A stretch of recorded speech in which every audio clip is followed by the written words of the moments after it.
जब कभी दरबार में अकबर और बीरबल अकेले होते थे तो किसी न किसी बात पर बहस छिड़ जाती थी। बादशाह अकबर की यह आदत थी कि वो अपने दरबारियों से तरह तरह के प्रश्न किया करते थे। एक बार अकबर को एक अलग प्रकार का मजाक करना सूझा। बादशाह अकबर के दरबारियों को अक्सर यह शिकायत रहती थी कि बादशाह हमेशा बीरबल को ही बुद्धिमान बताते हैं, औरों को नहीं। एक दिन बादशाह ने अपने सभी दरबारियों को दरबार में बुलाया और 2 हाथ लंबी 2 हाथ चौड़ी चादर देते हुए कहा, इस चादर से तुम लोग मुझे सर से लेकर पैर तक ढक दो तो मैं तुम्हें बुद्धिमान मान लूंगा। सभी दरबारियों ने कोशिश की किंतु उस चादर से बादशाह को पूरा न ढक सके। सिर छिपाते तो पैर निकल आते, पैर छिपाते तो सिर चादर से बाहर आ जाता। आड़ा तिरछा लंबा चौड़ा हर तरह से सभी ने कोशिश की किंतु सफल न हो सके। अब बादशाह ने बीरबल को बुलाया और वही चादर देते हुए उन्हें ढांकने को कहा। जब बादशाह लेटे तो बीरबल ने बादशाह के फैले हुए पैरों को सिकुड़ लेने को कहा। बादशाह ने पैर सिकुड़े और बीरबल ने सिर से पांव तक चादर से ढक दिया। अन्य दरबारी आश्चर्य से बीरबल की ओर देख रहे थे। तब बीरबल ने कहा, जितनी लंबी चादर उतने ही पैर पसारो। कहानी से सीख, अक्लमंदी से सब कुछ संभव है। दिमाग से हर समस्या का समाधान हो सकता है। धन्यवाद। साथ ही हम आपको ये बता दें कि यह आपका अपना चैनल है, तो आप अपने चैनल को सब्सक्राइब करना न भूलें। शुक्रिया सब्सक्राइब करने के लिए। साथ ही कमेंट कर बताएं कि ये कहानी आपको कैसे लगी। अकबर बीरबल की कहानी जल्दी बुलाकर लाओ। शॉर्ट हिंदी स्टोरी अब आपके लिए only on intellect for all channel पर, तो इसे लाइक, सब्सक्राइब और शेयर करना ना भूलें। तो चलिए शुरू करते हैं। जब कभी दरबार में अकबर और बीरबल अकेले होते थे तो किसी न किसी बात पर बहस छिड़ जाती थी। बादशाह अकबर की यह आदत थी कि वो अपने दरबारियों से तरह तरह के प्रश्न किया करते थे। एक बार अकबर को एक अलग प्रकार का मजाक करना सूझा। बादशाह अकबर एक सुबह उठते ही अपनी दाढ़ी खुजलाते हुए बोले, अरे कोई है। तुरंत एक सेवक हाजिर हुआ। उसे देखते ही बादशाह बोले, जाओ जल्दी बुलाकर लाओ, फौरन हाजिर करो। सेवक की समझ में कुछ नहीं आया कि किसे बुलाकर लाए, किसे हाजिर करें। बादशाह से पलटकर सवाल करने की तो उसकी हिम्मत ही नहीं थी। उस सेवक ने यह बात दूसरे सेवक को बताई, दूसरे ने तीसरे को और तीसरे ने चौथे को। इस तरह सभी सेवक इस बात को जान गए और सभी उलझन में पड़ गए कि किसे बुलाकर लाए, किसे हाजिर करें। बीरबल सुबह घूमने निकले थे। उन्होंने बादशाह के निजी सेवकों को भाग दौड़ करते देखा तो समझ गए कि जरूर बादशाह ने कोई अनोखा काम बता दिया होगा जो इनकी समझ से बाहर है। उन्होंने एक सेवक को बुलाकर पूछा, क्या बात है, ये भाग दौड़ किस लिए हो रही है। सेवक ने बीरबल को सारी बात बताई। महाराज हमारी रक्षा करें, हम समझ नहीं पा रहे हैं कि किसे बुलाना है। अगर जल्दी बुलाकर नहीं ले गए तो हम पर आफत आ जाएगी। बीरबल ने पूछा, ये बताओ कि हुक्म देते समय बादशाह क्या कर रहे थे। बादशाह के निजी सेवक जिसे हुक्म मिला था उसे बीरबल के सामने हाजिर किया तो उसने बताया, जिस समय मुझे तलब किया उस समय तो बिस्तर पर बैठे अपनी दाढ़ी खुजला रहे थे। बीरबल तुरंत सारी बात समझ गए और उनके होठों पर मुस्कान उभर आई। फिर उन्होंने उस सेवक से कहा, तुम हज्जाम को ले जाओ। सेवक हज्जाम को बुला लाया और उसे बादशाह के सामने हाजिर कर दिया। बादशाह सोचने लगे, मैंने इससे ये तो बताया ही नहीं था कि किसे बुलाकर लाना है, फिर ये हज्जाम को लेकर कैसे हाजिर हो गया। बादशाह ने सेवक से पूछा, सच बताओ, हज्जाम को तुम अपने मन से ले आए हो या किसी ने उसे ले आने का सुझाव दिया था। सेवक घबरा गया, लेकिन बताए बिना भी तो छुटकारा नहीं था। बोला, बीरबल ने सुझाव दिया था, जहाँ पनाह। बादशाह बीरबल की बुद्धि पर खुश हो गया। कहानी से सीख, अक्लमंदी से सब कुछ संभव है। दिमाग से हर समस्या का समाधान हो सकता है। धन्यवाद। साथ ही हम आपको ये बता दें कि यह आपका अपना चैनल है, तो आप अपने चैनल को सब्सक्राइबर बीरबल की कहानी, किस नदी का पानी सबसे अच्छा शॉर्ट हिंदी स्टोरी अब आपके लिए only on intellect for all channel पर। तो इसे लाइक, सब्सक्राइब और शेयर करना ना भूलें। तो चलिए शुरू करते हैं। जब कभी दरबार में अकबर और बीरबल अकेले होते थे तो किसी न किसी बात पर बहस छिड़ जाती थी। बादशाह अकबर की यह आदत थी कि वो अपने दरबारियों से तरह तरह के प्रश्न किया करते थे।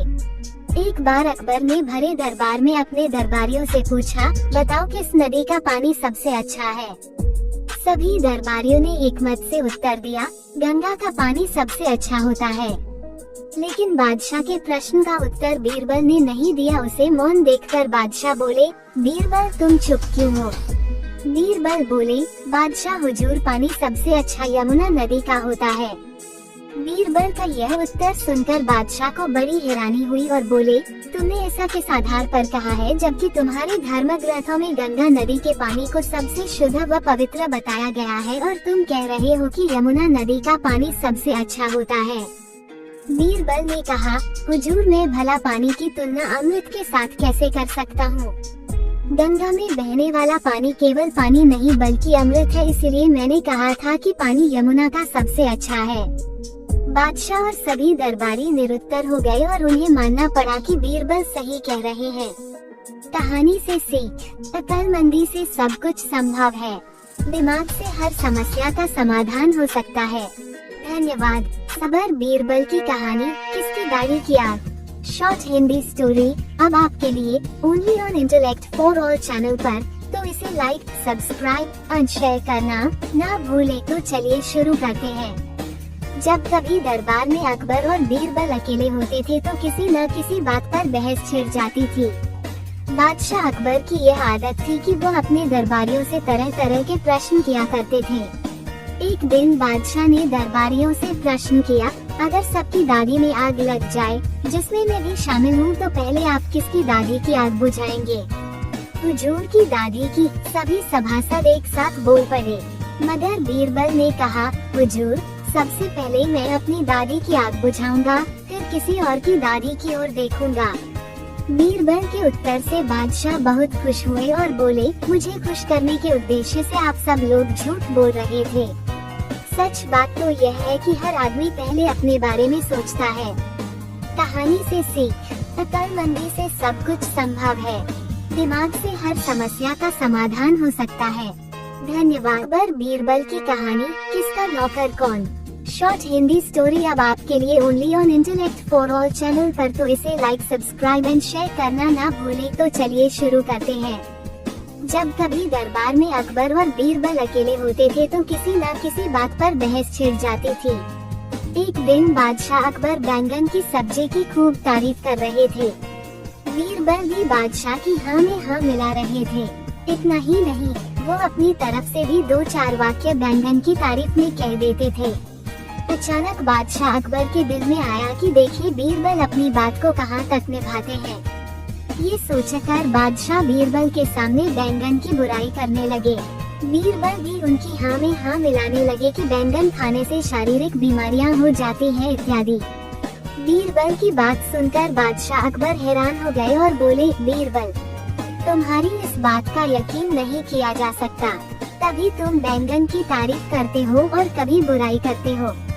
जब हमने इसकी तारीफ की तो तुमने भी इसकी तारीफ की और जब हमने इसकी बुराई की तो तुमने भी इसकी बुराई की। आखिर ऐसा क्यों। बीरबल ने नर्म लहजे में कहा, बादशाह सलामत, मैं तो आपका नौकर हूँ, बैंगन का नौकर नहीं। कहानी से सीख, अक्लमंदी से सब कुछ संभव है। दिमाग से हर समस्या का समाधान हो सकता है। धन्यवाद। अकबर बीरबल की कहानी, कितनी माताएं। शॉर्ट हिंदी स्टोरी अब आपके लिए only on intellect for all channel पर। तो इसे लाइक, सब्सक्राइब एंड शेयर करना ना भूलें। तो चलिए शुरू करते हैं।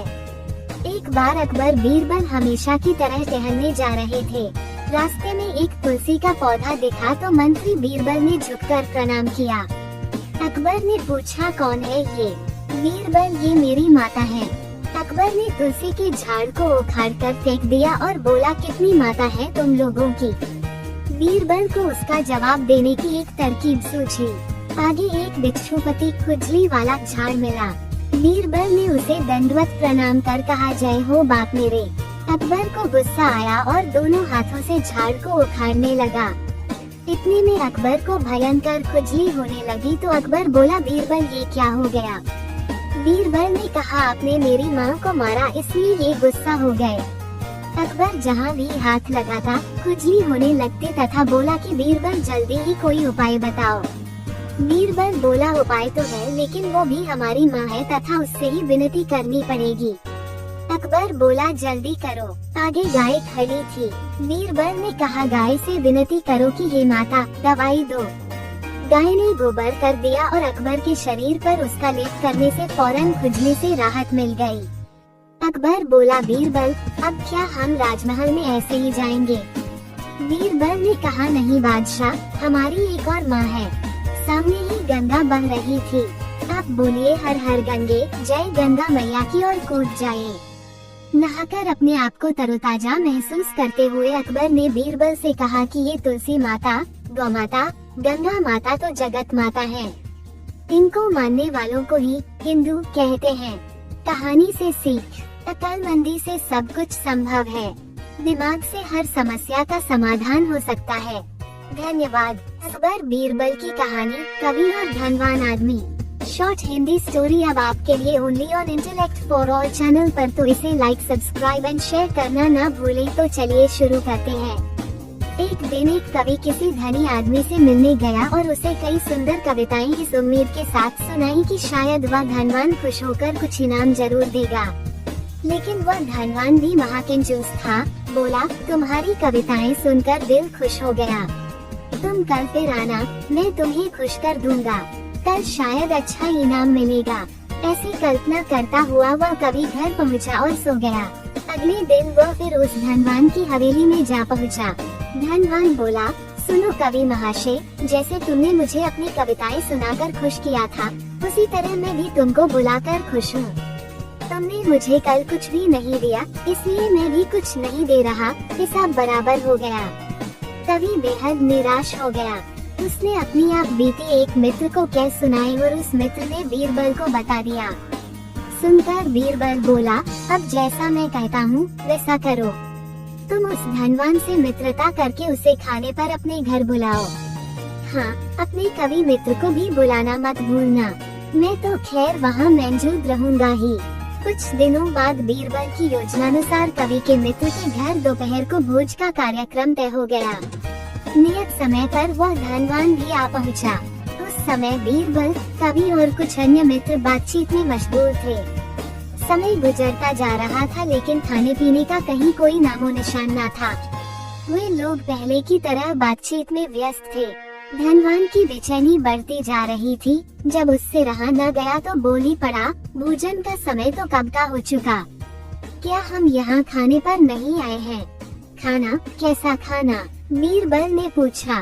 धनवान को अब गुस्सा आ गया। क्या मतलब है तुम्हारा? क्या तुमने मुझे यहाँ खाने पर नहीं बुलाया है?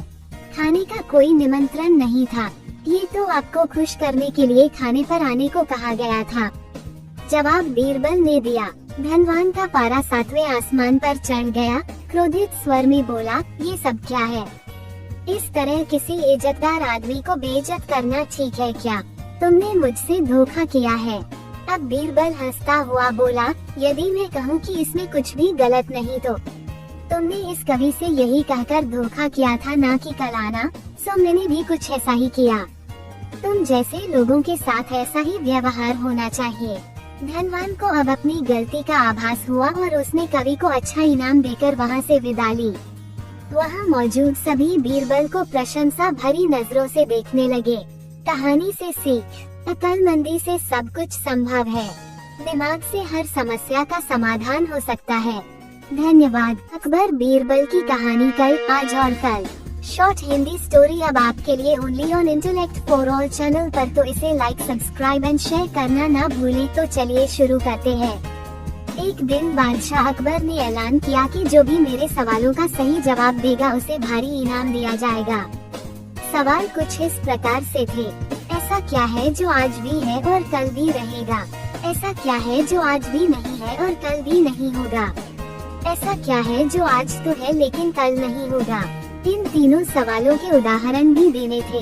किसी को भी चतुराई भरी इन तीनों सवालों का जवाब नहीं सूझ रहा था। तभी बीरबल बोला, हुजूर, आपके सवालों का जवाब मैं दे सकता हूँ, लेकिन इसके लिए आपको मेरे साथ शहर का दौरा करना होगा। तभी आपके सवाल सही ढंग से हल हो पाएंगे। अकबर और बीरबल ने वेश बदला और सूफियों का बाना पहनकर निकल पड़े। कुछ ही देर बाद वे बाजार में खड़े थे। फिर दोनों एक दुकान में घुस गए। बीरबल ने दुकानदार से कहा, हमें बच्चों की पढ़ाई के लिए मदरसा बनाना है, तुम हमें इसके लिए 1000 रुपए दे दो। जब दुकानदार ने अपने मुनीम से कहा कि इन्हें 1000 रुपए दे दो, तो बीरबल बोला, जब मैं तुमसे रुपए ले रहा होगा तो तुम्हारे सिर पर जूता मारूंगा। हर एक रुपए के पीछे एक जूता पड़ेगा। बोलो, तैयार हो? ये सुनते ही दुकानदार के नौकर का पारा चढ़ गया और वह बीरबल से दो हाथ करने आगे बढ़ाया। लेकिन दुकानदार ने नौकर को शांत करते हुए कहा, मैं तैयार हूँ, लेकिन मेरी एक शर्त है। मुझे विश्वास दिलाना होगा कि मेरा पैसा इसी नेक काम पर खर्च होगा। ऐसा कहते हुए दुकानदार ने सिर झुका दिया और बीरबल से बोला कि जूता मारना शुरू करें। तब बीरबल व अकबर बिना कुछ कहे सुने दुकान से बाहर निकल आए। दोनों चुपचाप चले जा रहे थे कि तभी बीरबल ने मौन तोड़ा, बंद परवर। दुकान में जो कुछ हुआ उसका मतलब है कि दुकानदार के पास आज पैसा है और उस पैसे को नेक कामों में लगाने की नीयत भी, जो उसे आने वाले कल भविष्य में नाम देगी। इसका एक मतलब ये भी है कि अपने नेक कामों से वह जन्नत में अपनी जगह पक्की कर लेगा। आप इसे यूं भी कह सकते हैं कि जो कुछ उसके पास आज है, कल भी उसके साथ होगा। यह आपके पहले सवाल का जवाब है। फिर वे चलते हुए एक भिखारी के पास पहुँचे।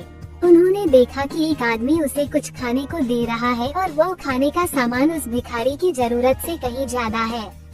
तब बीरबल उस भिखारी से बोला, हम भूखे हैं, कुछ हमें भी दे दो खाने को।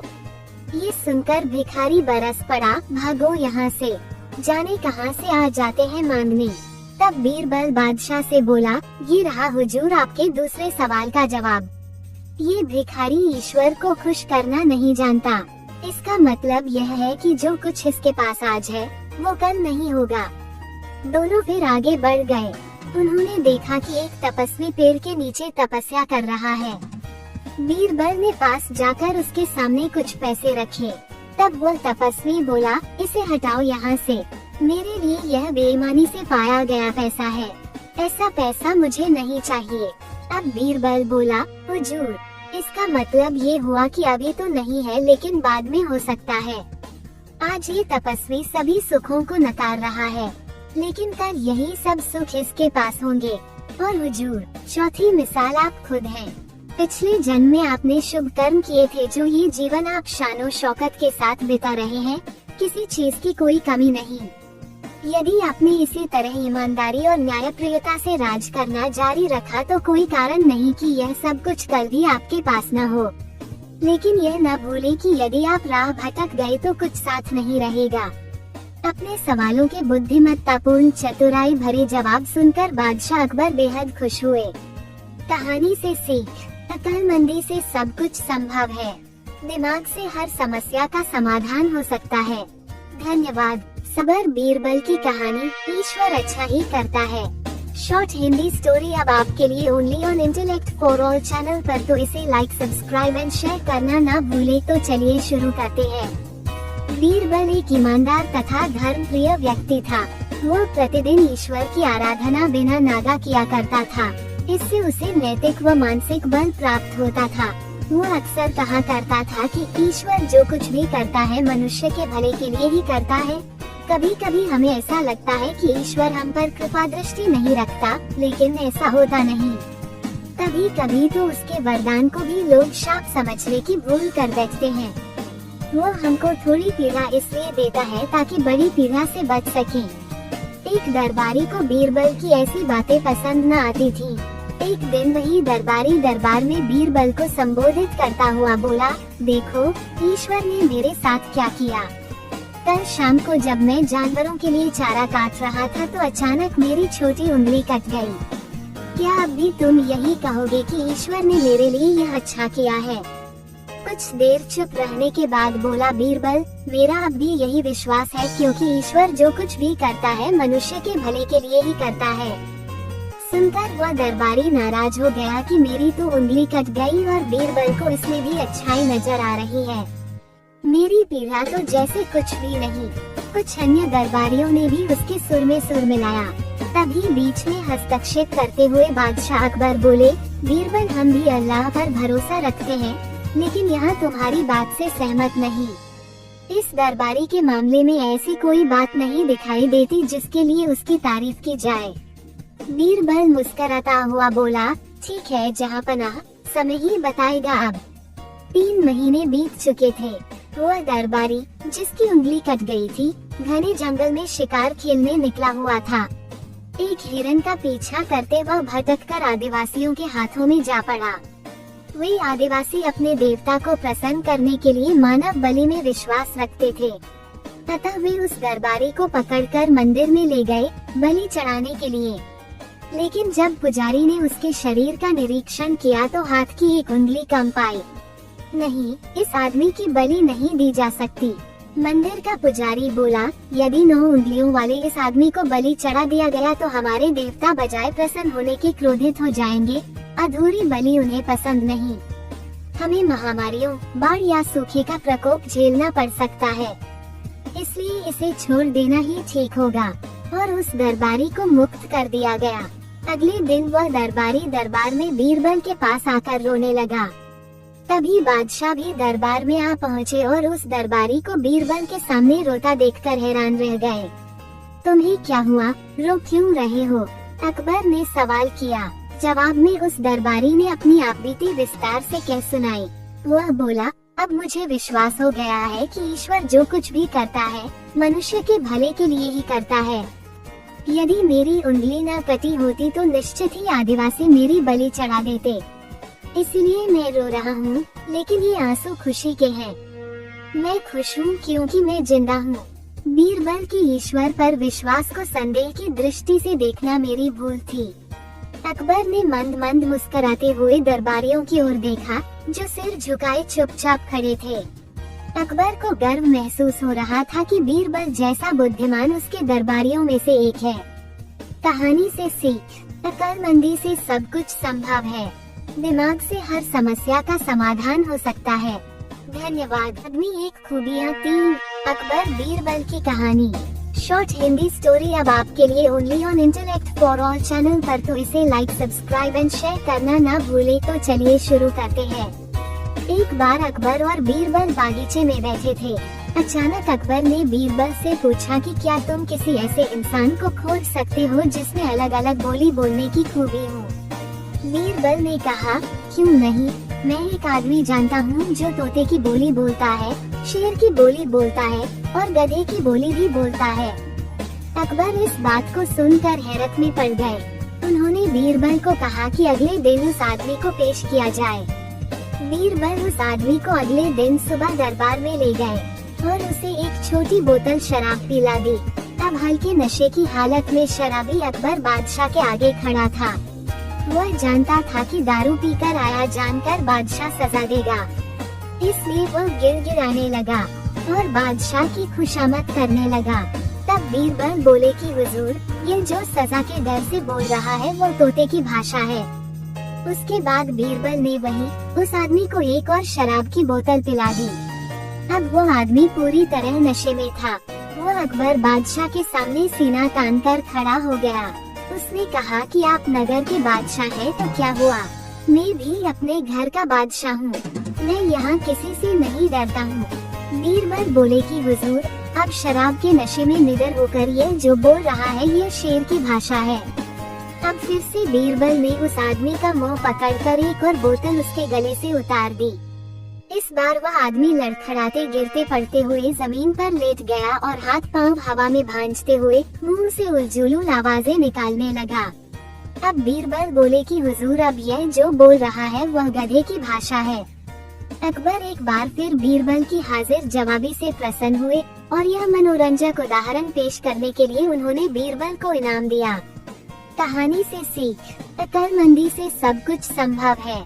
दिमाग से हर समस्या का समाधान हो सकता है। धन्यवाद। साथ ही हम आपको ये बता दें कि यह आपका अपना चैनल है, तो आप अपने चैनल को सब्सक्राइब करना ना भूलें। शुक्रिया सब्सक्राइब करने के लिए।